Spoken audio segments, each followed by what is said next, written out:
Let me tell you something I have learned about prayer. The first assignment of prayer is not to deliver results. You will be disappointed many times if what leads you to consistent prayer is a problem you want to solve. God can answer a prayer request somewhere in church, but when you submit yourself to prayer, the first thing that happens is not results. The first thing that happens is death. Permettez-moi de vous dire une des choses que j'ai apprises avec la prière.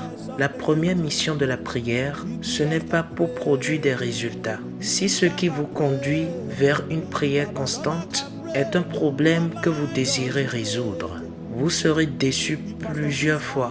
Dieu peut répondre à une requête de prière quelque part à l'église. Mais lorsque vous vous soumettez à la prière, la première des choses qui vous arrive, ce n'est pas le résultat. Mais la première des choses qui vous arrive, c'est la mort. Are we together now? That prayer begins to do something within you. And God found something in men that he uses.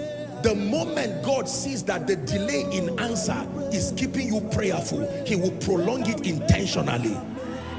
That is the only way he can trap you. I know you won't believe what I'm saying, but it is true.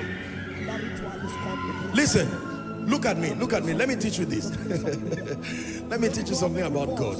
Cette prière commence à produire quelque chose en vous. Et Dieu a trouvé quelque chose en nous les hommes qu'il utilise. Lorsque Dieu se rend compte que le fait que la réponse à votre prière dure vous maintient dans une vie de prière, il va prolonger votre problème de façon intentionnelle.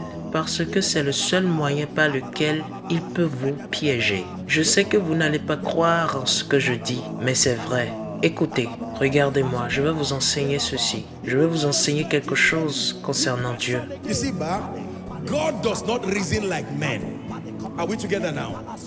Everything in the economy of God is with respect to his will and his program. And if God sees that there is a situation in your life, he's not hurting you. Anything that can help you become is a tool he can use. So there are many of you here, your convenience led to your prayerlessness. And when God found you in a situation that trapped you, that trap was producing hunger, that there was nothing else that could come. The lack of the rent, the lack of the situation. You never would have woken up to pray by yourself. You never would have been able to fast by yourself. But when you had one medical report that was not exactly the best, now it's not God that is causing that. And if it is God, at the end of it is glory. But there are times that God prolongs a little because he has found profit. That's what it means to call light out of darkness. Voyez-vous, Dieu ne raisonne pas comme des hommes. Toute chose dans l'économie de Dieu marche en respectant sa volonté et son programme.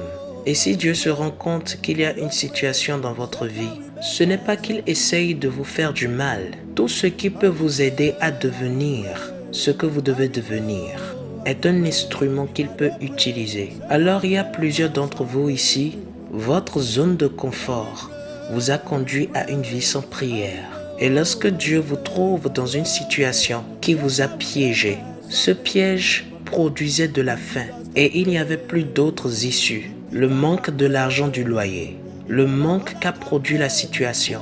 Vous n'auriez pu jamais vous lever et prier par vous-même.